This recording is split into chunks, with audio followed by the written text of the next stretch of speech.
Kata Imam Maliki sambil mencicipi korma dan anggurnya itu, alhamdulillah, terima kasih dan saya bersyukur sambil dimakan satu persatu sambil tersenyum. Saya bersyukur murid saya sudah bisa membuktikan keyakinannya bahwa rizki itu harus dijemput dan dicari.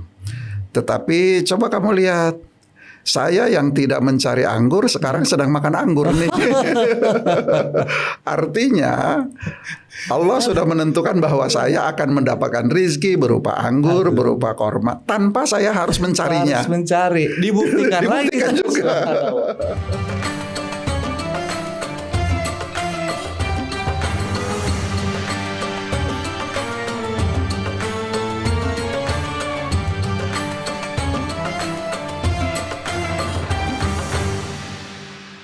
Assalamualaikum warahmatullahi wabarakatuh. Kembali lagi bersama kita di podcastnya Bani Matin, ruang berbagi inspirasi, ilmu, pengalaman seputar perjalanan spiritual, kehidupan, serta nilai-nilai keislaman yang bisa kita ambil hikmahnya dalam kehidupan sehari-hari.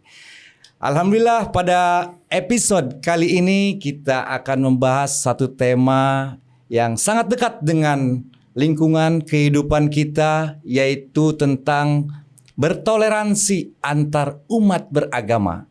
Dan alhamdulillah kita kedatangan bintang tamu narasumber dari Kabupaten Lebak, yaitu Kepala Kementerian Agama Republik Indonesia Kabupaten Lebak, yaitu Dr. Haji Iwan Falahuddin MPD. Assalamualaikum Pak Haji. Waalaikumsalam. Gimana kabarnya Pak Haji? Alhamdulillah baik. Makasih.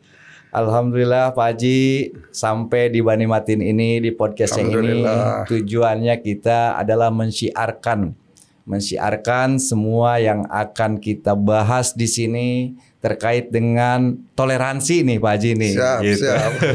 Luar biasa ini toleransi antar umat beragama. Betul. Karena di Indonesia ini kan ada beberapa agama yang berdekatan, berdampingan dengan kehidupan kita nih. Bagaimana sih Pak Haji nih menyikapi perbedaan keyakinan agama dengan tetangga nih Pak Haji nih, tetangga, rekan kerja dalam mengkomunikasikan sehari-hari. Gimana Pak Haji nih? Baik, terima kasih. Yang pertama, saya mengucapkan terima kasih kepada rekan-rekan dari Bani Matin. Mudah-mudahan senantiasa diberikan kesehatan, keselamatan, kemudahan, kelancaran, kesuksesan, dan keluasan rezeki. Amin ya Allah, amin. Karena katanya kan kalau kita banyak bersilaturahmi, itu akan mendapat beberapa manfaat. Subhanallah. Yang pertama, an yubsatolahu fi rizkihi. Rizkinya akan diluaskan. Subhanallah. Yang kedua, an yunsa'alahu fi atharihi, akan diberi pengaruh yang kuat. Jadi yang pertama, rizkinya menjadi luas. Yang kedua, pengaruhnya menjadi kuat. Kapan ini kita peroleh? Kita akan memperoleh keduanya jika kita melakukan silaturahmi. Alhamdulillah. Dan ini sudah dilaksanakan oleh pihak Bani Matin kepada Kementerian Agama Kabupaten Lebak.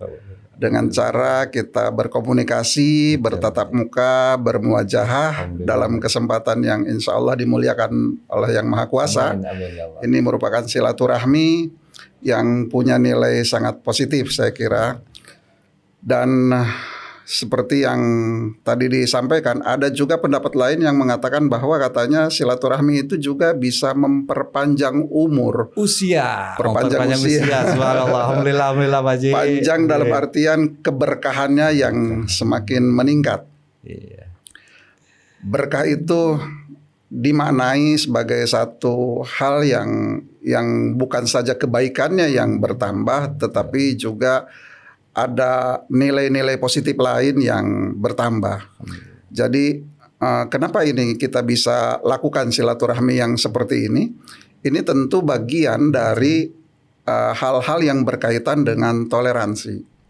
Karena di dalam toleransi itu ada makna saling menghargai, ada makna saling menghormati, ada makna ingin saling berdekatan.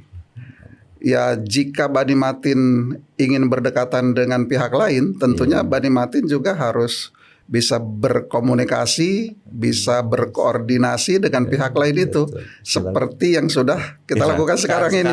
Silaturahmi intinya Silaturahmi ini akan membentuk semuanya nih dari ya, hal betul. silaturahmi, subhanallah. Jadi bagaimana toleransi itu akan terbentuk?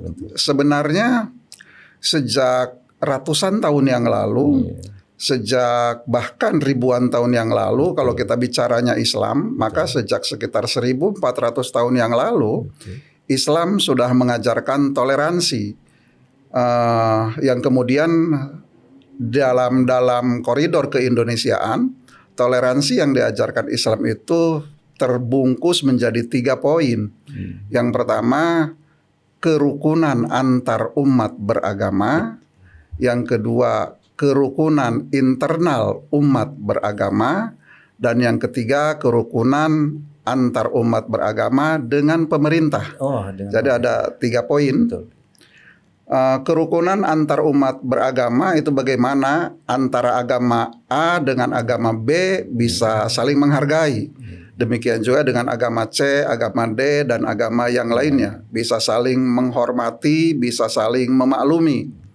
Tidak saling mengganggu, tidak saling mencibir, tidak saling mengejek. Nah ini jika dilakukan, ini akan terjadi toleransi yang membuahkan hasil positif bagi semua pihak. Tentu saja tidak mudah bagaimana kita bisa menghargai antara satu agama dengan agama yang lain. Karena itu makanya pemerintah memberikan batasan-batasan bagaimana bertoleransi antar umat beragama.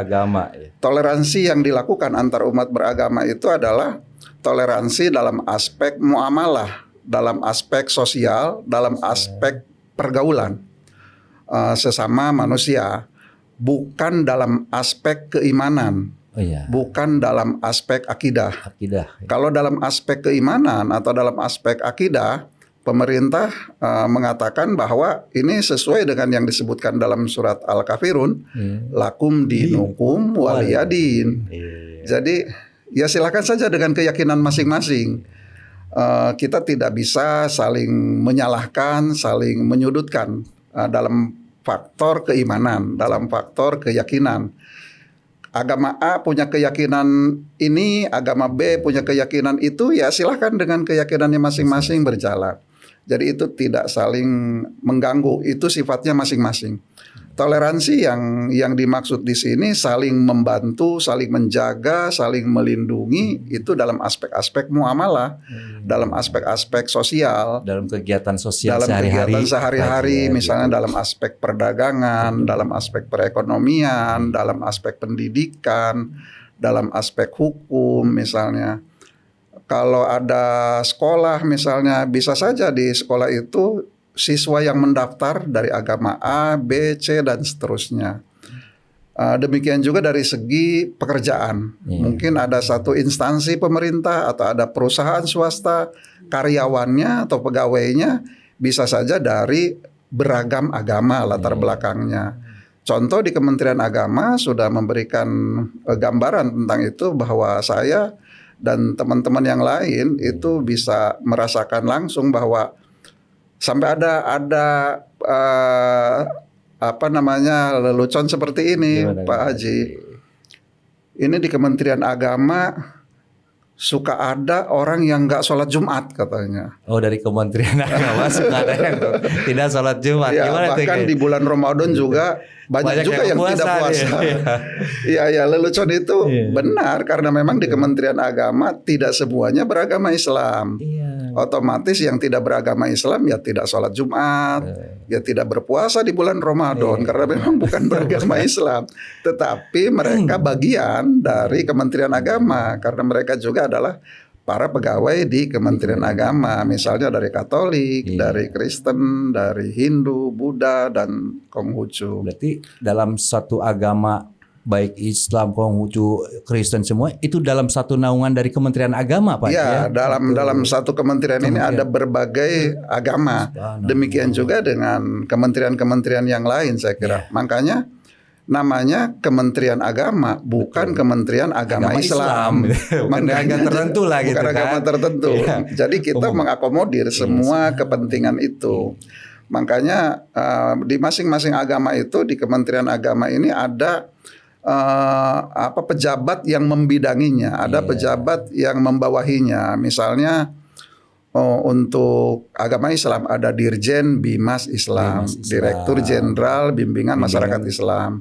Kemudian agama-agama yang lain juga sama, ada Dirjen Katolik, ada Dirjen Kristen dan seterusnya. Itu ada pejabat-pejabat yang menaungi dan membawahinya. Kira-kira begitu. Jadi ini sudah dipraktekkan sejak awal berdirinya Kementerian Agama. Jadi mudah-mudahan gambaran-gambaran yang seperti ini bisa juga ditiru oleh berbagai kelompok yang ada di Indonesia ini, bahwa kita memang ya harus saling menghargai, kuncinya ya seperti itu. Karena memang di Kementerian Agama yang dijelaskan tadi kan, di dalam pegawainya itu kan berbagai agama di sana. Ya, betul. Gitu. Orang Kementerian Agama tidak sholat atau tidak sholat Jumat. Emang di dalamnya banyak agama-agama yang Muslim gitu kan. Karena emang dinaungi oleh Kementerian Agama gitu. Betul. Nah, ada nggak nih Pak Haji atau terkait dengan itu tadi tuh pekerja atau teman nih atau anggota keluarga pandangan agamanya berbeda nih gitu, dan bagaimana sih menjaga supaya harmonis gitu kan? Oke lah akidah kita beda, tapi secara sosial kita ini harus dijaga nih, kerukunan antar umat beragama ke sehari-harian gitu kan. Jangan sampai etnis ataupun membedakan antar agama ini kan sangat sensitif ya Pak Haji ya gitu. Ya, betul. Gimana? Jadi saya pernah membaca beberapa referensi tentang bagaimana toleransi itu bisa ditingkatkan. Itu ada beberapa faktor yang bisa mempengaruhi naiknya nilai toleransi atau menurunnya nilai toleransi. Yang pertama, dari aspek psikologis. Ada orang-orang tertentu yang memang kecenderungannya itu egois. Mau menang sendiri. Nah, ini memang ya harus dikelola perasaan yang seperti ini. Kalau dia mau menang sendiri, orang lain harus kalah, ya itu agak susah tuh menerapkan toleransinya. Karena kayak yang kita paling benar lah. Kayak kita paling benar. Padahal para imam mazhab kan sudah mengajarkan madhabi shawabun. Pendapat saya mungkin benar, tetapi pendapat Anda pun bisa jadi tidak keliru gitu tuh. Jadi ya ini kan semua asumsi, semua yang kita lakukan, banyak hal berkaitan dengan praduga, banyak hal berkaitan dengan penafsiran, banyak hal berkaitan dengan perkiraan.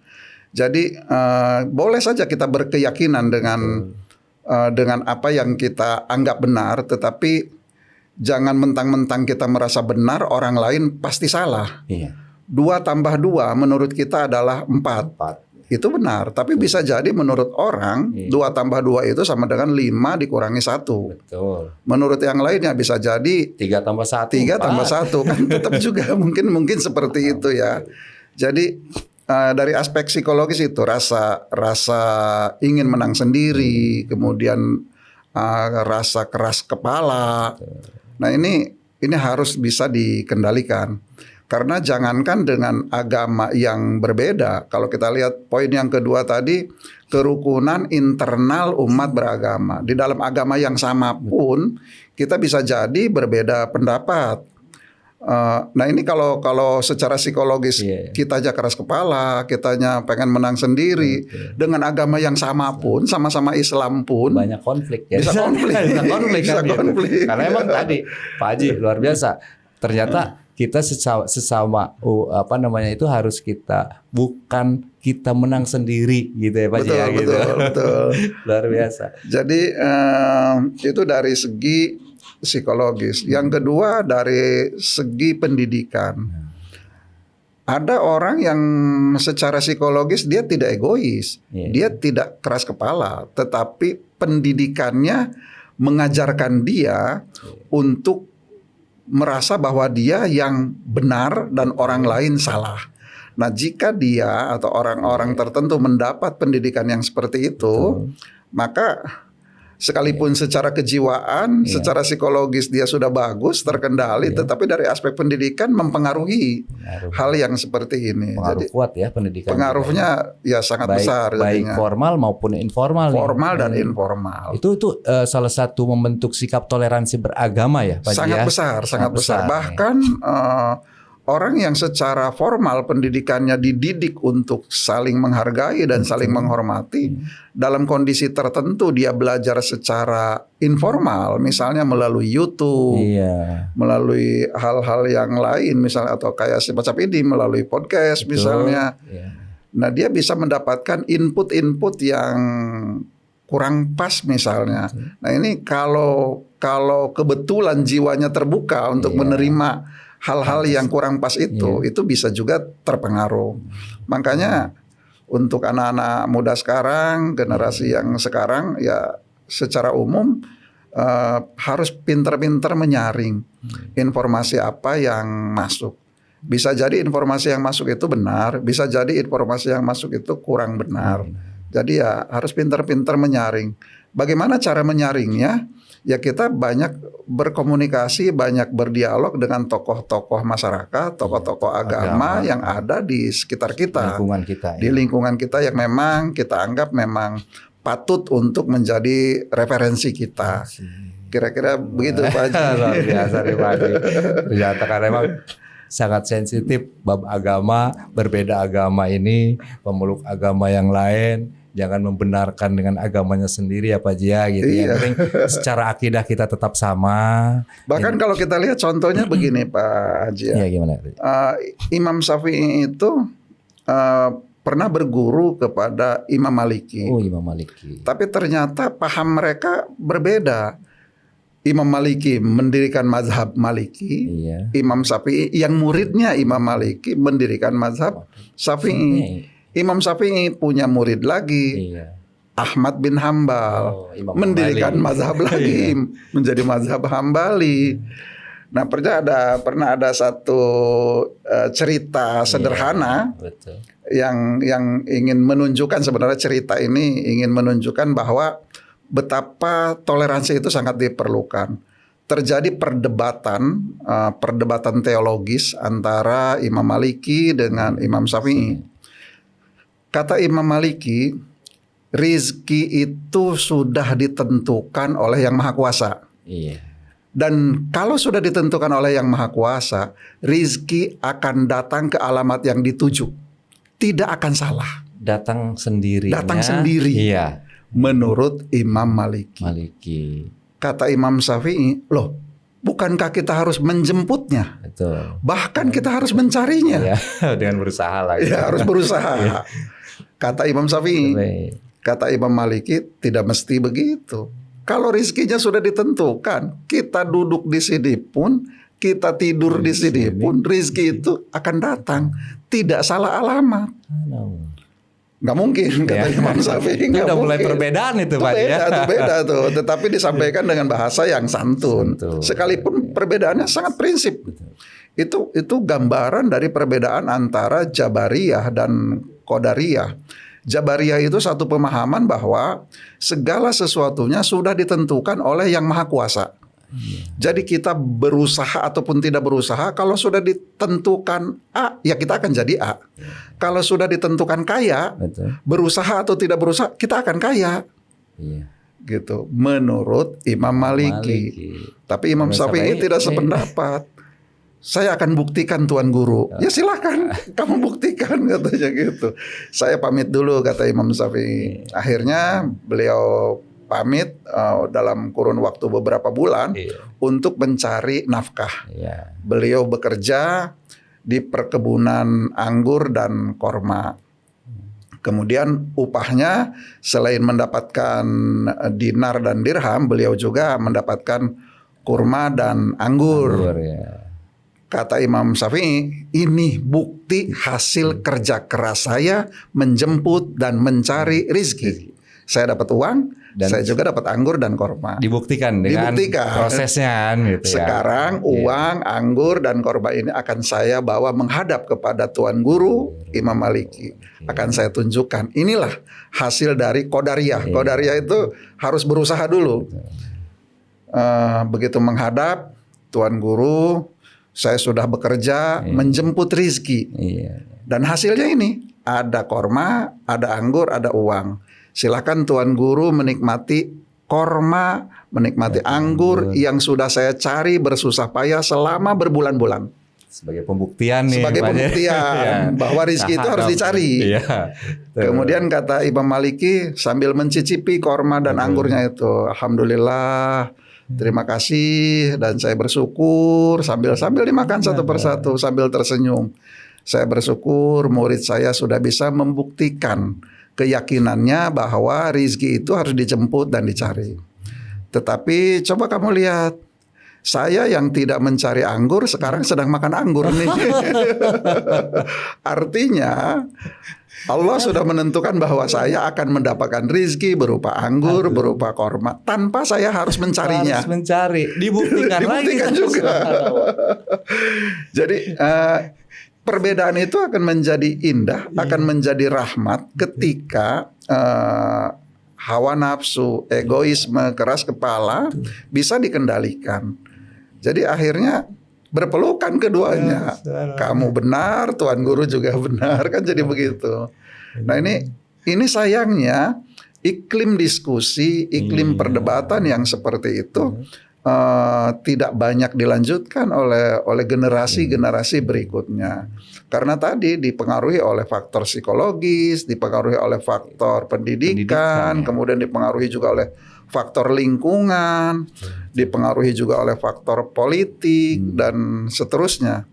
Ya mudah-mudahan kita bisa kembali pada kemurnian ajaran kita bahwa toleransi itu harus ditingkatkan terus dengan cara melalui beberapa aspek tadi, psikologi, pendidikan, lingkungan dan seterusnya. Dan yang paling penting adalah kita ingin kehidupan ini menjadi kehidupan yang aman, nyaman dan damai. Bagaimana kita menciptakan kehidupan aman, nyaman dan damai itu? Tentunya ya harus meningkatkan dan menjaga nilai-nilai toleransi secara umum. Tentu saja tidak mungkin kita akan punya pendapat yang sama antara si A dengan si B. Bahkan Pak Haji kan punya istri, betul, punya anak. Dengan istri saja bisa berbeda tuh pendapatnya. Itu luar biasa. Pendapat kita aja yang selalu bersama-sama itu pasti berbeda. Apalagi beda agama. Kalau punya anak pun adik dengan kakak bisa jadi berbeda juga pendapatnya. Tetapi kan kita jangan terfokus pada perbedaannya, tetapi kita fokus pada persamaannya. Jadi kalau kita lebih cenderung untuk melihat persamaannya, ya insya Allah yang perbedaan-perbedaan itu menjadi tidak terlalu terlihat lagi karena kita lebih cenderung untuk melihat persamaannya itu. Makanya ini harus dipahami, harus dipelajari dan harus dilatih. Nggak bisa cuma diinformasikan saja. Jadi setelah diinformasikan, dipahami, dilatih. Karena kalau tidak begitu ya tidak mudah jadinya memang. Makanya mohon maaf di Islam pun misalnya ada beberapa pemahaman yang berbeda yang di antara para imam mazhabnya mah tidak jadi persoalan. Misalnya ketika kita punya wudhu, apakah ketika bersentuhan dengan istri kita itu membatalkan wudhu atau tidak? Nah ini aja kan imam mazhab berbeda pendapat. Ada yang bilang batal, ada yang bilang tidak batal, ada yang bilang akan batal kalau menyentuhnya dengan nafsu misalnya, dengan syahwat. Gitu kan. Itu aja berbeda-beda. Emang benar Pak Haji, punten, kalau kita selagi di Mekah nih, itu kan semua mazhab ada di sana. Iya. Makanya kalau kita mau melihat perbedaan mungkin di sana Pak Haji. Nah, itu contoh ya, betapa toleransi di sana sangat tinggi. Di kita ketika sholat berjamaah saja misalnya, itu jadi persoalan tuh. Apakah yang perempuan itu harusnya ada di belakang. Betul, Pak Haji. Apakah boleh di samping? Iya. Jadi hijabnya itu Pak Haji, Iya, iya, hijabnya betul. kan biasanya ada di belakang tuh. Iya, di belakang. Yang laki-laki di bagian depan, yang perempuan Softnya lah. di belakang di pojok. Iya. Nah, ada yang mengusulkan tuh dari kalangan feminis tuh, Iya. boleh nggak katanya tuh, supaya sejajar gitu tuh. Yang laki-laki sebelah kanan misalnya, betul. perempuan sebelah kiri. Dihalangi hijab juga di tengahnya. Nah, itu kan aliran-aliran tertentu sangat menolak keras. Ya kan boleh juga mereka punya pendapat itu tidak bisa, harusnya misalnya tetap di belakang. Tetapi kalau ngelihat contoh seperti yang Pak Haji sampaikan ketika kita sholat di Masjidil Haram. Masjidil Haram, Iya. bagaimana ketika kita sholat di sana, Allahu Akbar, di sebelah kanan kita perempuan, kadang-kadang sebelah kiri kita perempuan Kadang di depan juga ada ya perempuan. Tapi kan kita tidak mempersoalkan itu. Kita melihat persamaannya. Apa persamaannya? Sama-sama mau sholat, sama-sama mau beribadah, sehingga tidak kepikiran macam-macam tuh. Nggak sempat kita berpikir ini aliran apa nih, ini mazhab apa ini. Karena emang kita jangan dulu lah berbicara tentang sesama agama gitu. Seintern aja kata Pak Haji tadi kan. Ini ada yang kunut, ini enggak nih. Takbir Allahu Akbar, ada yang seperti ini, ada yang biasa. Kan madhab juga semua mempunyai dasar hukumnya kan Pak ya, gitu. Silakan. Ayat Qur'annya sama atau bunyi hadisnya sama. Tetapi penafsirannya yang berbeda. Ya ketika misalnya tadi masalah bersentuhan dengan lawan jenis menjadi batal. Ketika kita punya wudhu kan ayatnya sama. Aula mastumun nisa. Jadi akan batal kalau kamu menyentuh perempuan. Nah, secara tekstual yang namanya menyentuh tuh Noel. Iya. Secara tekstual itu Noel. Noel lah gitu. Tapi secara kontekstual yang namanya menyentuh itu bukan cuma Noel, tetapi dalam ayat berikutnya di ayat yang berbeda disebutkan ketika Siti Maryam diinformasikan oleh malaikat Jibril bahwa beliau akan punya anak, akan melahirkan. Kaget dong Maryam. Gimana mungkin saya akan punya anak? Beliau berkata, walam yamsasni basarun. Padahal saya belum pernah disentuh oleh orang, gitu, oleh laki-laki. Nah, disentuh yang dimaksud di sini adalah berhubungan intim. Nah, ini bukan disentuh Noel kan. Makanya Imam Hanafi berpendapat bahwa kalau cuma bersentuhan ya tidak batal. Berpelukan juga tidak batal dengan istri ya. Jangan dengan yang lain. Dengan istri ya. Jadi bersentuhan dengan istri bahkan berpelukan pun tidak batal. Yang akan membatalkan itu menurut Imam Hanafi jika berhubungan intim dengan istri. Karena ayatnya tadi walam yamsasni basarun. Bagaimana mungkin saya akan punya anak sementara saya belum pernah disentuh laki-laki. Nah, disentuh di sini kan artinya berhubungan intim. Tapi kalau menurut Imam Syafi'i ya enggak, karena memang beliau itu memang belum pernah disentuh ditoel laki-laki gitu. Makanya Imam Maliki ambil jalan tengah. Ya kalau ditoel aja batal repot amat. Terus kalau batalnya harus sampai berhubungan intim juga jauh amat gitu. Jadi menurut beliau bersentuhan yang menggunakan syahwat itu yang batal gitu. Nah, ya mereka sih senyum-senyum saja dengan perbedaan-perbedaan itu. Jadi tidak sampai terjadi perdebatan kusir di antara mereka. Yang sering terjadi menjadi perdebatan kusir kan di kita, di bawahannya ini. Nah, ini bicara tentang perdebatan kusir nih Pak Haji. Gimana, Pak Haji? Pernah dengar nggak sejarahnya? Kenapa tuh sampai muncul istilah debat kusir? Gimana sih itu Pak Haji tuh? Itu ada sejarahnya tuh. debat kusir. Emang kusir apa deh? Jadi menurut guru sejarah saya dapat cerita dari guru sejarah saya. Ya benar atau tidaknya nanti bisa dikoreksi. Menurut beliau salah seorang pendiri bangsa ini namanya Profesor Dr. Muhammad Yamin berkunjung ke Bandung. Di Bandung beliau naik delman. Ya. Nah, delman itu kan yang jadi nahkodanya, yang jadi supirnya, betul. Namanya kusir. Oh, namanya Kusir kan. Pekerjaan Iya. itu namanya Iya, kusir iya, kan. iya. Kalau Kusir, mobil betul, namanya betul, supir. Kalau pesawat namanya pilot. Kalau itu kan bawa Kalau kuda delman, kan. bawa kuda itu kusir ya, namanya. betul. Nah, terjadilah dialog antara Profesor Dr. Muhammad Yamin dengan kusir delman itu. Nah, pada saat dialog itu apa sih yang dibicarakan, yang didialogkan, yang dikomunikasikan? Ketika sedang berjalan, si kuda itu, Iya.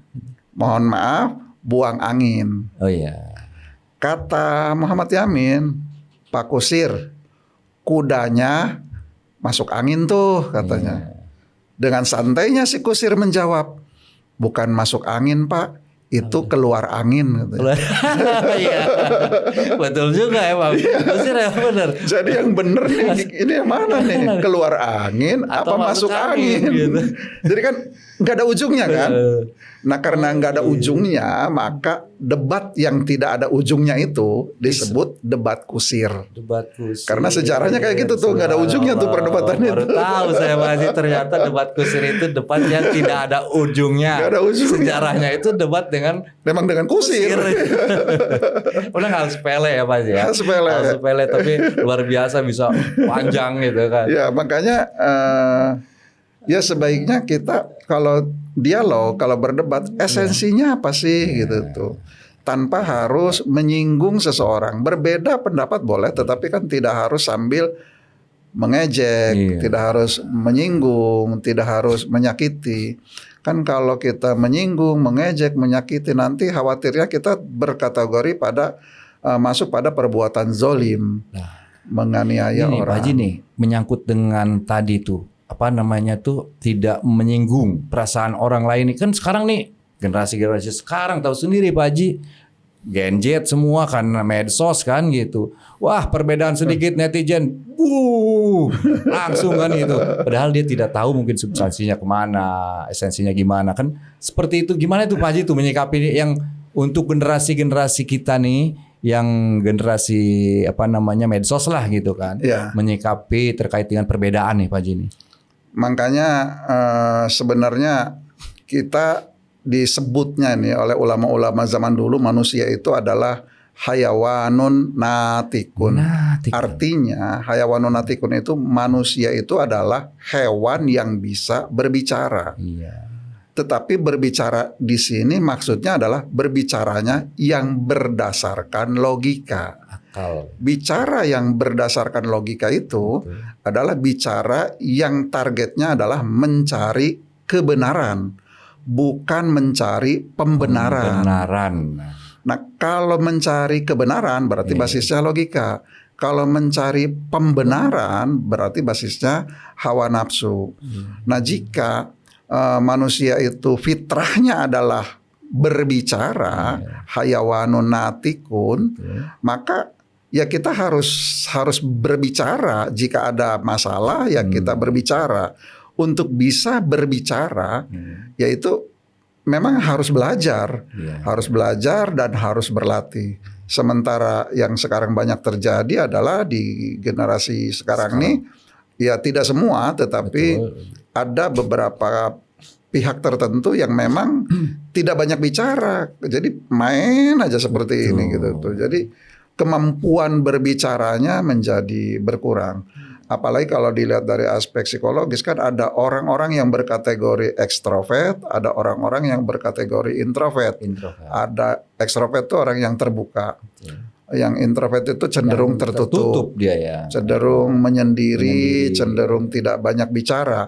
Kalau basicnya saja cenderung menyendiri, cenderung tidak banyak bicara, kemudian kegiatan yang sering dilakukannya adalah main game misalnya, atau bertambah itu nantinya. Nah makanya peran orang tua, peran guru, ini bagaimana bisa mengendalikan siswa-siswinya, anak-anaknya supaya tidak terlalu banyak kecanduan pada gadget itu. Lah gitu. Ini salah satu contoh, mohon maaf banget. Anak saya juga seperti itu, banyak main gadget. Nah, salah satu solusi yang saya coba terapkan pada anak saya itu, dia kuliah itu S1-nya tuh sampai 3. Jadi yang pertama dia kuliah di pelayaran, tahun 2020 itu selesai kuliahnya, harusnya 2021 itu wisuda, tapi karena ada corona, COVID, jadi ditangguhkan sampai batas waktu yang tidak diketahui, tidak ditentukan. Nah kan jadi main gadgetnya jadi semakin parah kan. Nah kemudian saya kuliahkan lagi di 2 jurusan yang berbeda, di ekonomi dan di pendidikan, sehingga kesibukannya menjadi lebih padat kan jadinya. Masih tetap ada waktu untuk bermain, tetapi sebagian besarnya untuk kuliah. Gitu mengurangi kan, karena ada 2 kegiatan itu, 2 kegiatan kuliah itu. Nah itu salah satu contoh, dan alhamdulillah sekarang 3-tiganya sudah selesai, sudah di wisuda. Dan begitu selesai wisuda kan dia punya waktu kosong lagi kan. Nah mulai lagi tuh ke gadget lagi. Segera saya daftarkan lagi ke S2 gitu. Jadi mengurangi waktu dia untuk gadget. Masih tetap ada waktu gadgetnya. Saya ajak lagi banyak magang di perkantoran. Ya namanya magang kan tidak ada upahnya ya, tidak ada ini ya. Tapi itu mengurangi waktu dia. Kamu belajar praktek di sini, belajar kerja di sini. Kemudian yang ketiga itu kamu harus belajar cari uang dari sekarang. Nah, salah satu cara dia mencari uang karena dia masih kuliah di S2 dan masih magang, di waktu senggangnya itu dia ini menjalankan yang online itu, kendaraan online itu, online. Jadi semacam supir online gitu. Di waktu senggangnya. Jadi kan waktu main gadgetnya semakin sempit dia. Masih tetap main sih. Ada waktu. Tapi kecil gitu. Mengecil. Jadi kita sebagai orang tuanya harus memaksa mengarahkan. Jadi memang ada beberapa prinsip Pak Haji ya. Pertama kita harus ngajarin. Kemudian setelah ngajarin kita harus melatih, kemudian kita membimbing. Kalau ini juga masih belum mempan juga, agak maksa sedikit. Dipaksa ya. Harus agak maksa sedikit. Tapi tentu dengan cara yang bijaksana. Gitu ya. Kalau tidak begitu ya namanya anak-anak. Ya kita harus punya power kepada anak-anak kita. Lah kalau bukan kita orang tuanya, siapa lagi? Betul. Emang sebagai gambaran atau contoh aja, jikalau anak ini masuk ke sekolah itu totalitas dia tidak mempunyai tidak waktu untuk gadget nih. Begitu dia keluar sekolah nih, kalau orang tuanya, betul Pak Haji, peran penting orang tua nih ya, yang kita butuhkan nih supaya membatasi ya Pak Haji ya. Mengurangi. Makanya ini untuk teman-teman, adik-adik generasi muda yang belum menikah ini, saya sarankan jika adik-adik yang mau menikah, jika laki-laki hendaknya memilih perempuan itu adalah yang cocok untuk menjadi ibu bagi anak-anaknya. Nah, yang perempuan juga jika memilih calon suami harus memilih orang yang cocok untuk menjadi calon ayah dari anak-anaknya. Bukan hanya sekadar cantik atau ganteng saja. Betul nih, Pak Haji. Makanya pendidikan itu apa sih sebenarnya pendidikan target utamanya? Pendidikan itu target utamanya adalah bagaimana mempersiapkan siswa-siswi kita supaya bisa menjadi ayah dan ibu yang baik bagi anak-anaknya kelak. Keturunan. Itu target dari pendidikan tuh secara umum kira-kira seperti itu. Makanya jangan silau melihat yang cantik, jangan silau melihat yang ganteng. Cocok nggak jadi orang tua anak-anak kita nanti ibu dari anak-anak kita. Gitu kira-kira. Terus gimana Pak Haji itu kalau sekiranya orang tadi mencari pasangan nih. Begitu mencari pasangan dapatnya klopnya orang yang berbeda agama nih Pak Haji. Nah, makanya di Islam itu ada istilah namanya keluarga sakinah. Sakinah. Atau dalam pemahaman keindonesiaan namanya keluarga bahagia. Nah, keluarga bahagia ini tidak akan bisa terwujud tanpa perencanaan. Jadi harus kita rencanakan terlebih dahulu bagaimana kita akan mencapai memperoleh keluarga yang sakinah, keluarga yang bahagia. Ini perencanaannya seperti apa? Harus dari awal. Harus dari awal. Iya, iya. Jadi kalau saya bicara runut dari awal, itu saya sudah membuat format Pak Haji. Format bagaimana kita merencanakan sebuah keluarga menjadi keluarga yang sakinah dan bahagia. Itu misalnya dari awal nih formatnya itu saya buat dalam bentuk formulir Pak Haji. Misalnya yang kita inginkan dari segi fisik. Satu, berat badan.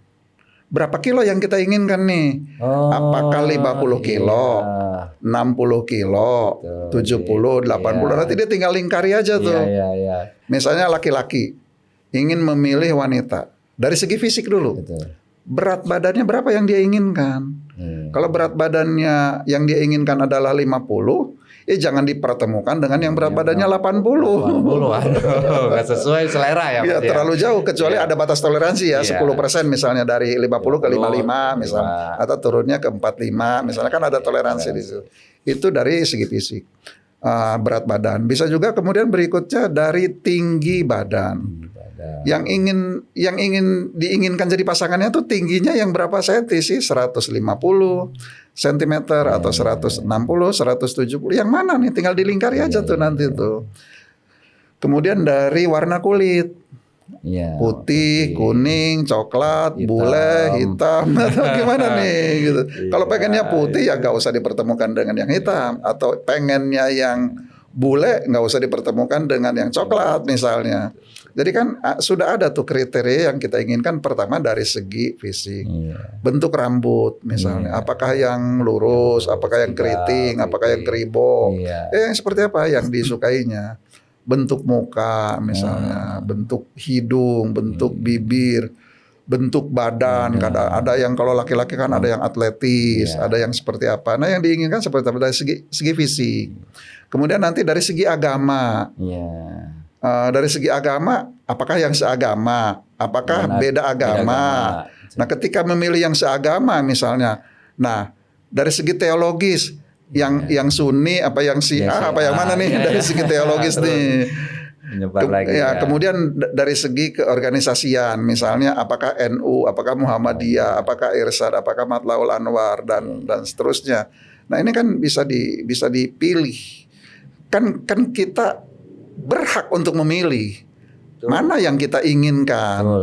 Kemudian dari pemahaman keagamaan, ada yang tekstual, ada yang kontekstual. Yang tekstual itu misalnya begini Pak Haji, wakorna fi buyutikunna. Pemahaman tekstualnya adalah perempuan itu tidak boleh keluar rumah. Harus berdiam di rumah. Maka karena tidak boleh keluar rumah, contoh yang pemahaman tekstual ini ada di misalnya beberapa kelompok tertentu. Maaf saya nyebut nama supaya lebih jelas. Betul. Atau nanti mungkin bisa di skip di negara tertentu. Pada kelompok tertentu itu perempuan tidak boleh keluar rumah, maka perempuan tidak sekolah, tidak kuliah, tidak bekerja gitu. Itu di negara tertentu dan di kelompok tertentu ada juga yang seperti itu. Jadi ini pemahamannya tekstual. Tetapi kalau pemahamannya kontekstual, tidak keluar rumah itu betul. Tetapi jika keluarnya dalam rangka mencari ilmu, dalam rangka membantu nafkah keluarga, dalam kondisi yang dipastikan aman, nah itu bisa dimaklumi. Nah ini kan pemahaman kontekstual. Nah ini harus jadi bahan pertimbangan juga ketika kita akan memilih pasangan yang apakah yang sudut pandangnya tekstual, apakah yang kontekstual. Kemudian dari contoh lain misalnya tokoh idola dari aspek politik, tokoh idola dari aspek kesenian, tokoh idola dari aspek yang lainnya. Nah, ini semakin banyak persamaannya, semakin mendekati pada kemungkinan menjadi keluarga yang sakinah. Bagaimana kalau yang sudah terlanjur tanpa perencanaan? Ini yang tanya ini Pak Haji nih, gimana nih kalau sekiranya saya udah punya pasangan nih ataupun calon nih, tapi udah ngabet banget nih.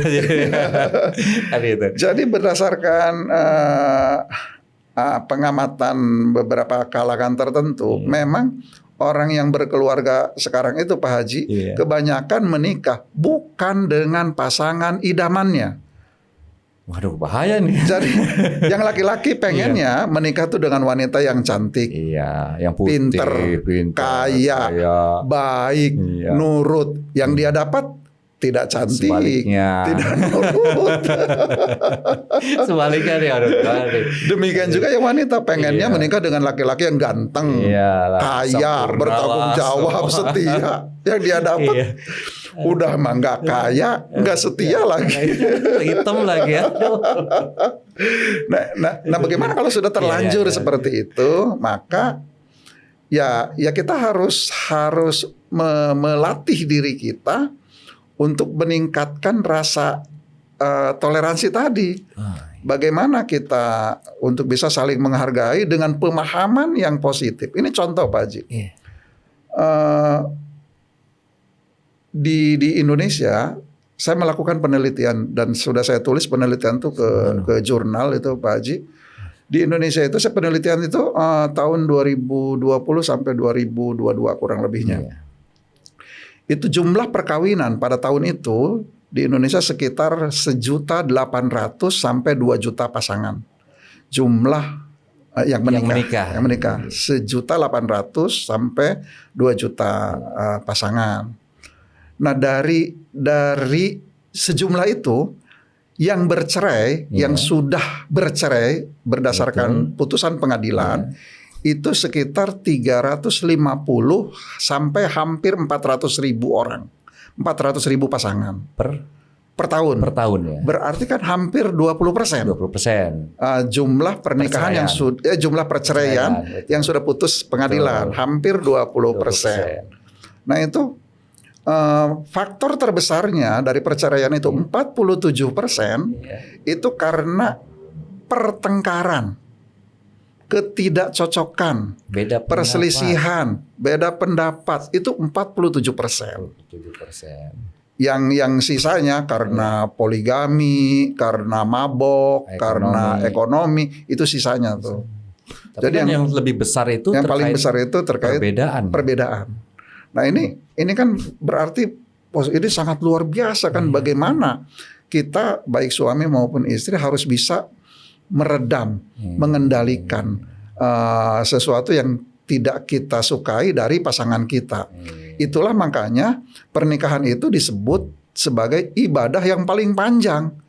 Karena seumur hidup kita di situ. Rumah tangga, ini tangganya ada berapa? Ada 5, lewat tangga udah beres nih. Rumah tangga tangganya ada berapa? Nggak ada ujungnya. Nggak ada ujungnya terus saja. Tapi emang kayaknya ini Kementerian Agama kan di bawah naungan KUA ini di bawah naungan Kementerian Agama ya Pak? Iya betul. Kayaknya peran penting nih.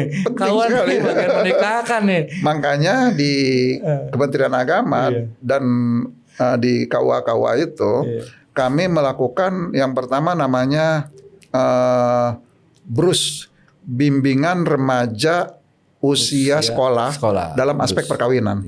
Jadi untuk anak-anak sanawiyah, SMP, aliyah, SMA, SMK, kami berikan edukasi bagaimana merencanakan perkawinan supaya bisa rumah tangganya nanti menjadi rumah tangga yang sakinah. Nah itu kami lakukan tuh kepada remaja usia sekolah. Kemudian yang kedua, kami juga melakukan BRUN namanya, Bimbingan Remaja Usia Nikah. Usia nikah itu yang sudah lulus aliyah, sudah lulus SMA, SMK, atau yang sudah kuliah. Nah itu bimbingan remaja usia nikah. Karena usia nikah itu kan 19 tahun. Nah itu kita berikan bimbingan juga di KUA. Kemudian yang ketiga, kami berikan juga namanya Bimwin Catin, bimbingan perkawinan calon pengantin. Nah ini diberikan kepada orang yang sudah mendaftar untuk menikah. Jadi bimbingan itu dilakukan secara gradual, terus menerus tuh, mulai dari usia sekolah, usia nikah atau usia kuliah, kemudian Sesudah dia daftar perkawinan, terus diberikan bimbingan yang berkala. Ini dalam rangka menciptakan, mewujudkan keluarga yang sakinah atau keluarga yang bahagia tadi. Nah, tetapi meskipun demikian, faktanya ya tetap saja perceraian itu terus terjadi. Iya, angka perceraian itu ada gitu. Ada, angka perceraian itu ada.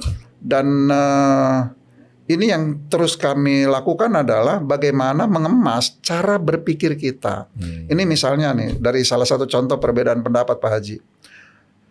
Ada seorang suami misalnya, kalau habis mandi, itu odol tidak ditaruh di tempatnya, odol tidak ditutup lagi, sabun juga ditaruhnya tergeletak di mana aja. Kemudian kalau habis pakai anduk dilempar di tempat tidur misalnya. Kemudian dia pakai anduknya ya di kamar, jadi antara kamar mandi ke kamar itu becek di mana-mana. Sehari 2 hari, seminggu 2 minggu, istrinya mungkin sabar. Tapi setahun 2 tahun, 5 tahun 10 tahun itu gimana tuh? Gimana nih Pak? Aduh, kebiasaan nih. Nah itu paradigma berpikirnya yang harus kita ubah. Ini yang kami lakukan Pak Haji. Jadi kalau si istri melihat hal itu adalah sebagai beban, dibilanginnya susah amat sih, dikasih taunya kok nggak ngerti-ngerti sih, apa susahnya sih naro pada tempatnya gitu. Itu akan pusing kalau begitu, dan rumah tangganya bisa jadi ribut. Kalau paradigma berpikirnya seperti itu, cara berpikirnya. Nah yang kita ajarkan, yang kita didik, yang kita latih adalah cara berpikirnya diubah. Bahwa ini adalah kesempatan untuk mengejar pahala. Beribadah.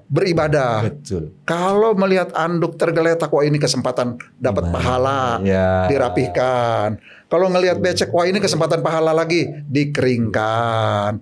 Jadi justru ketika ngelihat becek, ketika ngelihat odol dan sabun tidak pada tempatnya, bukan jengkel, tapi gembira. Wah ini kesempatan dapat pahala. Diberikan pahala nih.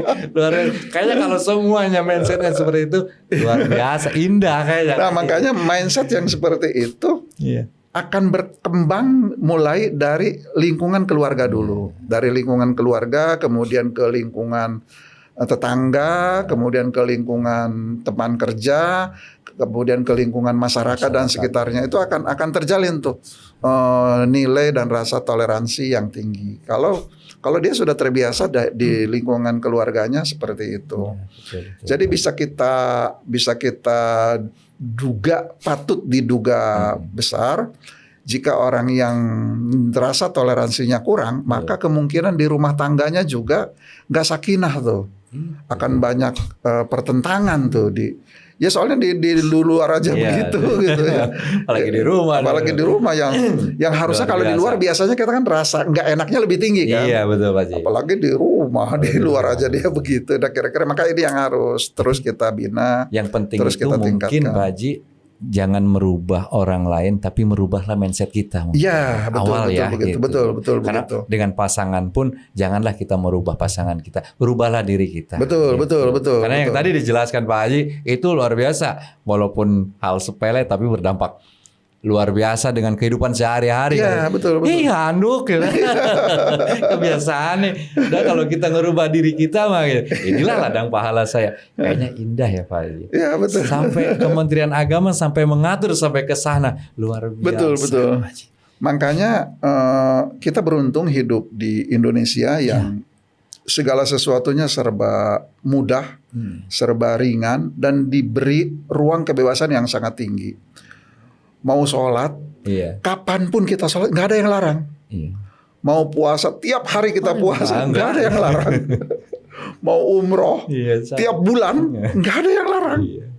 Jadi ibadah apa yang dilarang di Indonesia? Nggak ada.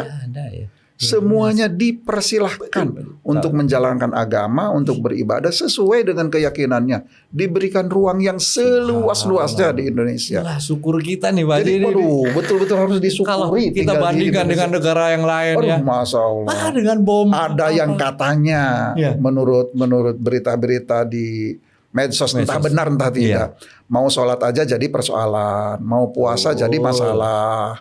Nah itu kan kita tidak mendapatkan hal-hal yang mau ibadah Pak Haji pakai hijab aja kan ada juga ketentuan yang nggak boleh pakai hijab kan, membatasi kan aurat segala macam. Tapi di Indonesia luar biasa. Masya Allah, luar Karena mungkin biasa. efeknya adanya Kementerian Agama di sini yang Amin, mengatur amin. semua nih, Amin, amin, sampai amin. pernikahan, perceraian, sebelum perceraian mungkin diedukasi dulu kali itu. Betul. Subhanallah Pak Haji. Ya. Jadi ya insya Allah Kementerian Agama akan terus berkomitmen untuk mendukung semua program pemerintah dalam aspek pelaksanaan keagamaan yang sebaik mungkin. Karena ada beberapa hal ini Pak Haji yang membuat orang menjadi semakin tertarik untuk beragama. Ini salah satu contoh ya, peristiwa di luar negeri misalnya Pak Haji, saya tidak sebutkan nama negaranya. Itu ada tukang laundry yang bertanya kepada mahasiswa muslimah. Maaf saya mau tanya katanya. Ini kenapa kalau pakaian dalam wanita muslimah itu tidak beraroma air seni yang tajam? Dijawab oleh wanita muslimah itu, karena agama kami mengajarkan kami untuk beristinja, untuk membersihkan diri kalau sudah membuang hajat air seni dan sebagainya. Itu dengan air sekian kali dan seterusnya. Makanya aneh kata tukang laundry, kalau personil yang lain ada yang aroma air seninya tajam. Ya mungkin itu tidak melakukan istinja, mungkin begitu, mungkin gitu ya. Hal kecil diatur. Diatur sampai hal-hal yang sekecil itu diatur. Jadi bahkan ketika kita masuk kamar mandi, apa yang dibaca, kaki mana yang didahulukan. Ketika kita keluar dari kamar mandi, doa apa yang dibaca, kaki mana yang didahulukan. Mau tidur sampai bangun tidur, semua hal-hal yang kecil diajarkan. Dan untungnya Indonesia ini meskipun bukan negara agama, tetapi memberikan ruang dan kebebasan yang seluas-luasnya kepada setiap bangsa Indonesia untuk menjalankan agama dan keyakinannya dengan sebebas mungkin. Nah, terkait dengan ini nih Pak Haji, nih kan luar biasa Indonesia lah gitu kan, agama, suku kan itu. Nah, perayaan nih, hari raya nih, karena hari raya ini ditentukan oleh pemerintah dan melalui Kementerian Agama kan, diumumkan kan gitu kan. Kapan nih lebaran nih, nanti apa nunggu hilal segala macam kan itu. Kita menunggulah gitu. Kita panut, kita ikuti pemerintah. Nah, ada satu momen sekarang nih, hari raya nih Pak. Ya, sebentar lagi nih. Sebentar lagi sekarang nih. Udah tanggal berapa ini? Kita nih. Udah tanggal 18 ya sekarang. Udah hari Rabu ya sekarang. Kita menunggu nih. Nah, kita kan ada hal minoritas dan mayoritas gitu, bukan jadi perbedaan, tapi bagaimana sih menyikapi antara hari raya dengan Nyepi ini akan berdekatan nih Pak Haji nih. Ya. Kementerian Agama nih. Sementara hari raya Nyepi itu ya idealnya kita harus menghormati dan menghargai saudara-saudara kita yang berbeda keyakinan itu dengan cara ya kita juga tidak melakukan sesuatu yang kontraproduktif. Misalnya mereka tidak ingin banyak kebisingan. Karena Nyepi kan sepi. Dan takbiran itu identik dengan kita takbir semalaman, cenderung ada suara-suara yang keras ya. Nah itu ya tentu saja idealnya ya kita menyesuaikan volume pengeras suaranya itu. Misalnya dengan menggunakan pengeras suara yang di dalam masjid saja, tidak misalnya. Keluar ya Pak Haji. Tidak keluar. Ya nanti setelah selesai masa nyepinya, ya mungkin bisa kita kembalikan seperti semula. Ada pengeras di dalam, ada pengeras di luar. Toh sekalipun kita menggunakan pengeras suara di dalam saja, kan kita juga tetap bisa berzikir, bisa bertakbir, bisa bertahmid dan seterusnya. Dan kadang-kadang yang harus dijaga juga adalah jangan sampai kita menggunakan pengeras suara yang di luar, tetapi yang bertakbirnya adalah CD misalnya. Oh iya benar. Cuman kaset lah bahasa kita ya kan. Kaset, Diulang, bukan kita. Bukan kita. Iya. Nah kalau kitanya tentu mudah-mudahan bisa terjaga nilai-nilai toleransi antara kita yang bersaudara tetapi berbeda agama, berbeda keyakinan dengan cara saling menghormati tadi. Saya kira ya cukup dengan volume yang dikecilkan dan itu pun menggunakan pengeras yang ada di dalam. Karena bagaimanapun itu adalah saudara-saudara kita juga. Betul. Kan ada kiai kita, ulama kita yang memberikan makna saudara itu dalam beberapa pengertian. Yang pertama adalah kita ini ada yang disebut saudara sedarah. Saudara-saudara berarti kan kakak, adik, ibu, keluarga bapak. lah. Nah itu kan saudara Keluarga. saudara.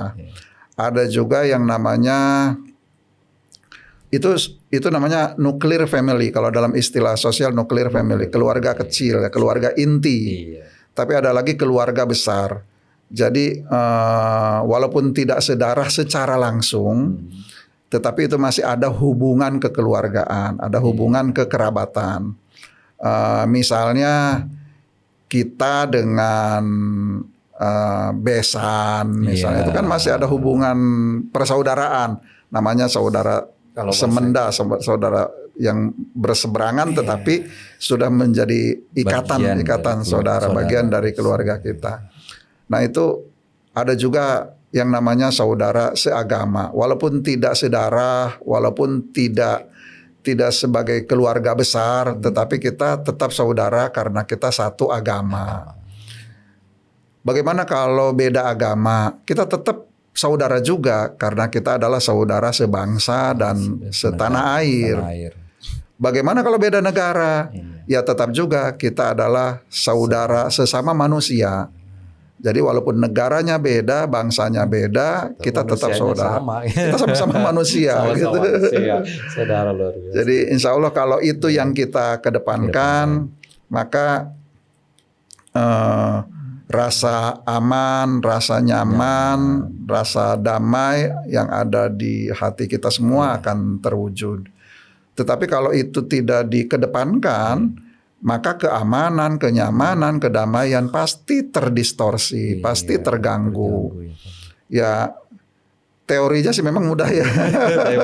Tapi insya Allah sih Pak Haji. Ya mudah-mudahan dengan adanya berbagai macam informasi, dengan adanya pengarahan, dengan adanya pembimbingan dan pelatihan dan ajakan yang terus-menerus, misalnya dengan cara melalui podcast seperti ini.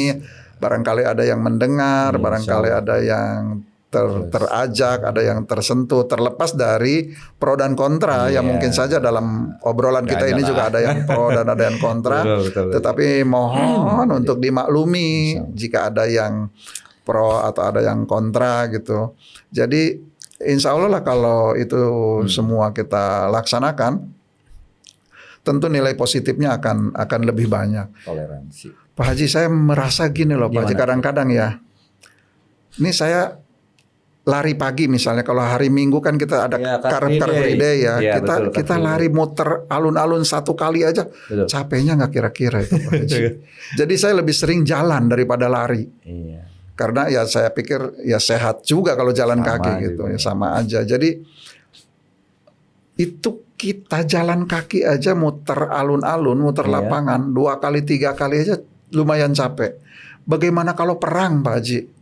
Harus larinya kan gak kira-kira itu. Lari kan lihat apa-apa harus lari. Harus lari gimana itu? Untuk perang ya Pak Haji ya? Untuk perang. Jadi capeknya gak kira-kira. Itu baru dari capek. Terus makannya gimana kalau kita perang? Ini kita yang dalam suasana aman, nyaman, damai, terkendali aja, ya kadang-kadang kan kita harus ngirit-ngirit gitu tuh. Kita manage kan lah. ya di manage sedemikian rupa supaya kita bisa hidup dengan gaji yang seperti ini, bisa terus nyambung dari hari ke hari, dari bulan ke bulan. Karena memang prinsipnya kan kita harus mengikuti sesuatu itu berdasarkan kebutuhan, bukan berdasarkan keinginan. Makanya ada satu quote yang mengatakan bahwa jika kita ini hidup berdasarkan kebutuhan, dunia dan seisinya ini lebih dari cukup. Subhanallah. Kalau berdasarkan kebutuhan, dunia dan seisinya lebih dari cukup. Walaupun penduduk dunia sekarang sudah 8 miliar lebih. Katanya menurut hitung-hitungan, idealnya penduduk dunia ini sekitar 4 miliar saja. Sedangkan ini 2 kali lipat. 2 kali lipat. Tetapi itu pun kalau hanya untuk memenuhi kebutuhan saja lebih dari cukup. Tetapi jika basicnya bukan memenuhi kebutuhan, basicnya adalah memenuhi keinginan, maka dunia dan seisinya ini tidak akan pernah cukup untuk memenuhi keinginan satu manusia saja. Kalau kebutuhan seluruh manusia tercukupi, tapi kalau keinginan satu manusia saja nggak cukup nih. Jangan banyak keinginan lah, yang penting yang disesuaikan saja lah, keinginannya yang disesuaikan dengan kebutuhan gitu tuh. Kan kebutuhan kita yang basic itu bernafas, sudah dikasih gratis. Cahaya matahari sudah dikasih gratis, bisa melihat, itu semua sudah dikasih gratis. Ya tambahannya makan. Ya makan kan ya kita pakai kecap aja juga udah cukup sih. Mau banyak uang pun Pak Haji makan cuma sepiring. Cuma sepiring. Mau konglomerat paling makan sepiring lah. Perut kita juga terbatas. Terbatas, betul begitu. Jadi ya yang membedakan itu kan keinginan. Sepiring nasi yang dimasak oleh istri kita itu sangat murah itu Pak Haji. Beda dengan sepiring nasi yang kita makan di restoran besar misalnya. Itu harganya bisa luar biasa itu. Karena mungkin nafsu Pak Haji ya. Iya, nafsu. Karena dibarengi dengan nafsu juga nggak baik ya. Kebutuhan dengan nafsu pengen ini. Jadi agama itu mengajarkan bukan untuk menghilangkan nafsu, tetapi untuk mengendalikan nafsu. Dikendalikan. Nafsu tersebut. Makanya punya nafsu syahwat kepada lawan jenis misalnya. Bagaimana mengendalikannya? Ya menikah. Puasa dulu Pak Haji mungkin yang belum punya pasangan. Karena Rasulullah juga kan bagi yang belum punya puasa dulu. Bagi yang belum mampu puasa dulu. Udah mampu menikahlah. Kan begitu. Jadi dikendalikan, semuanya dikendalikan. Ya ini seperti puasa Ramadan ini latihan. Bagaimana kita mengendalikan keinginan kita kan katanya nih Pak Haji. Gimana? Di bulan Ramadan itu pintu surga dibuka. Iya. Pintu neraka ditutup. Setan-setan dirantai. Tapi faktanya ya, kalau kita bandingkan, kalau bukan bulan puasa, jam 10 belum sarapan, kita nggak lapar, nggak lemes. Biasa aja tuh. Biasa, betul. Tapi kalau bulan Ramadan kok jam 10 kita udah kayak lapar ya. Apalagi udah mencium aroma. Jadi ini katanya setan diikat. Nah ini pemahamannya ada dua. Pemahaman tekstual dengan pemahaman kontekstual. Kalau pemahaman tekstual maka setan itu sudah diikat memang. Iya. Tapi kalau pemahamannya kontekstual, kita yang harus mengikat setan itu. Mengikat keinginan-keinginan kita, hawa nafsu kita gitu. Sehingga kalau hawa nafsu kita sudah kita ikat untuk sementara, maka otomatis pintu neraka akan tertutup dan otomatis pintu surga akan terbuka karena kita sudah mengikat hawa nafsu kita, dikendalikan sedemikian rupa. Kira-kira begitu Pak Haji. Luar biasa ini Pak Haji nih. Luar biasa Kementerian Agama membahas semuanya nih. Aduh. Tapi tadi kan terkait dengan toleransi nih Pak Haji. Siap. Nanti ada juga terkait dengan intoleransi ini. Ya. Sebalikannya ada nggak sih Pak Haji? Pernah nggak nyaksiin gitu ada intoleransi di kehidupan beragama dalam kehidupan sehari-hari nih? Gitu. Bagaimana sih pihak Kementerian Agama merespon hal tersebut nih? Gitu. Ya kalau yang saya lihat sih hal-hal yang berkaitan dengan kurangnya rasa toleransi itu banyak. Ya misalnya dari pasangan kita, dari anak kita, dari keluarga kita, dari tetangga kita, dari teman kerja kita. Kadang-kadang ada tuh yang agak kurang toleransinya. Jadi ya pertama yang harus kita lakukan adalah tentu saja sabar. Jangan ikut-ikutan emosional. Iya, emosi. Ketika yang kita hadapinya ini kurang rasa toleransinya, Iya. kita juga menghadapinya dengan cara keras, Iya. ya itu mah sama-sama kurang berarti toleransinya. Sama-sama tidak punya toleransi ya, kurang lah gitu. Ya makanya ya kita hadapi dengan cara yang sabar. Iya. Kemudian juga sabar itu kan bukan berarti kalah, tetapi sabar itu adalah kita berusaha menghindari konflik yang lebih tajam lagi. Ya lebih baik kita sabar walaupun mungkin pahit sabar itu. Tetapi tentu hasilnya akan lebih baik walaupun awalnya kita pahit. Kalau konflik itu bagaimanapun pahitnya akan berkepanjangan. Makanya ada quote juga itu Pak Haji. Kalau kita pedagang, meskipun kita benar, jangan pernah ribut dengan pelanggan. Walaupun kita yang pedagang ini yang benar, Iya. sudahlah sabar aja lah. Daripada nanti pelanggannya kabur. Kabur. Itulah nilai sabar ya. Nilai sabar tuh kan kayak gitu jadinya. Luar biasa nih intoleran ini apalagi antar beragama ya, Pak Haji, ya, dengan sensitif. Tapi alhamdulillah kondisi di Kabupaten Lebak khususnya nih Pak Haji nih. Masya Gimana Allah, nih? di Gimana? Lebak ini sangat kondusif. Bahkan bulan September tahun 2025 kemarin, Iya. itu Bapak Menteri Agama Republik Indonesia, Profesor Dr. Nasaruddin Umar, itu melakukan peresmian rumah ibadah bersama Subhanallah. di Kecamatan Maja, Maja. Kabupaten Lebak, Provinsi Banten. Ini menunjukkan simbol toleransi dalam skup nasional, bahkan dalam skup internasional. Luar biasa yang sudah dilakukan oleh Bapak Menteri kita, melakukan peresmian rumah ibadah bersama. Apa itu yang diresmikan? Pertama, peresmian masjid. Yang kedua, peresmian gereja untuk dilakukan ibadah bersama di dalamnya yang berjumlah sekitar 17 golongan. Jadi 17 golongan melakukan ibadah di gereja yang sama secara bergantian. Oh, jadi ada apa namanya Katolik, Protestan mungkin. Ya kan ada aliran-alirannya juga tuh. Ya, gitu. Nah itu di gereja tersebut ada sekitar 8 ruangan, 8 aula yang bisa diisi untuk sekaligus gitu tuh. Nah itu digunakan untuk berbagai aliran dalam agama dan keyakinan mereka itu.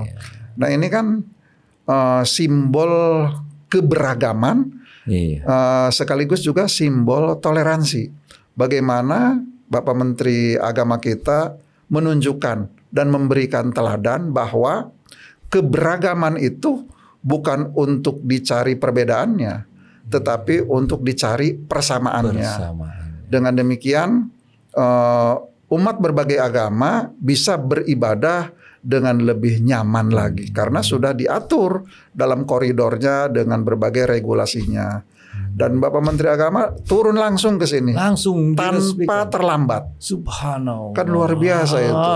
Acaranya pagi ya beliau datang pagi gitu. Itulah pejabat yang luar biasa untuk luar biasa. Alhamdulillah ya. Ini beliau merupakan salah satu tokoh toleransi internasional yang perlu kita jadikan teladan, perlu kita jadikan panutan, khususnya bagi warga Kementerian Agama dan umumnya bagi seluruh rakyat Indonesia. Bagaimana beliau begitu santun, begitu sabar, begitu welas asih, begitu mengutamakan cinta. Makanya salah satu usulan beliau adalah melaksanakan kurikulum berbasis cinta. Gitu. Allah itu ya luar biasa terobosan programnya terasa lah oleh masyarakat khususnya dari Kabupaten Lebak itu. Tapi Pak Haji kalau sekiranya ada Lebaran ataupun Natal, gimana sih? Pak Haji suka datang nggak nih? Gitu. Kalau diundang saya datang. Datang ya. Tahun kemarin bisa dilihat di TikTok saya. Saya diundang untuk merayakan Natal dan Tahun Baru di gereja bersama Pak Bupati dan jajaran pejabat di Pemda. Ya kami datang, kami menghadirinya di sana. Karena mohon maaf, mohon izin, saya sebagai pejabat yang mewakili Kementerian Agama di Kabupaten Lebak ya harus mengayomi, harus menjaga kebersamaan ini, merajut toleransi menjadi ikatan yang indah dan berdasarkan cinta sebagaimana yang diajarkan oleh Menteri Agama kita. Subhanallah, luar biasa Pak Haji. Ini kita bahas semuanya nih. Sebenarnya masih banyak sih Pak Haji pertanyaan-pertanyaan yang akan saya gali nih gitu kan untuk masyarakat. Banyak pertanyaan dari masyarakat ke kita. Gimana sih caranya nanti? Itulah nanti di episode selanjutnya Pak Haji. Karena terus terang emang Kementerian Agama sangat luar biasa. Pak Haji, terasa oleh kita semuanya beragam agama yang dinaunginya itu bukan hal mudah. Hal mudah itu nasional skupnya dan terobosan dari Pak Menteri ini dilirik oleh internasional kan itu peragaman kita. Luar biasa. Terus Pak Haji nih di pengunjung apalagi ada yang mau disampaikan Pak Haji itu terkait dengan kita keberagaman toleransi di kehidupan masyarakat kita dan pesan nih.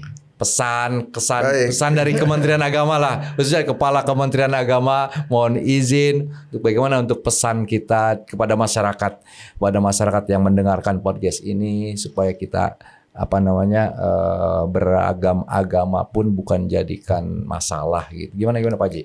Baik, terima kasih Pak Haji kepada rekan-rekan, kepada saudara-saudaraku sebangsa dan setanah air. Iya. Khususnya yang berada di Kabupaten Lebak, Provinsi Banten, dalam aspek toleransi ini yang paling penting adalah bagaimana kita punya rasa permakluman yang tinggi, bagaimana kita memaklumi, bagaimana kita bisa merasakan apa yang mereka rasakan. Jadi cara berpikirnya adalah bagaimana kalau kita jadi mereka. Iya. Jadi insya Allah kalau basicnya adalah rasa maklum, itu insya Allah semuanya akan menjadi lebih sederhana. Semudah itu kira-kira, tingkatkan rasa maklum. Maka persaudaraan kita, persahabatan kita, kedamaian di Kabupaten Lebak, keamanan dan kenyamanannya semua akan terjamin dan terkendali. Sesederhana itu. Rasa maklum dikuatkan dan ditingkatkan. Begitu kira-kira Pak Haji. Terima kasih banyak nih, banyak ilmu yang kita serap nih. Banyak ilmu yang belum kita ketahui, ternyata Kementerian Agama sudah mempersiapkan semuanya. Alhamdulillah manfaat Pak Haji. Terima kasih banyak Pak Haji. Sama-sama. Ini Kepala Kementerian Agama Kabupaten Lebak, Dr. Haji Iwan Falahuddin MPD. Terima kasih banyak. Semoga diberikan keberkahan, diangkat derajatnya Allah. Kita panjang umur, berkah. Kita ketemu kembali di podcast selanjutnya. Billahi taufiq wal hidayah. Assalamualaikum warahmatullahi wabarakatuh. Labbaik Allahumma labbaik.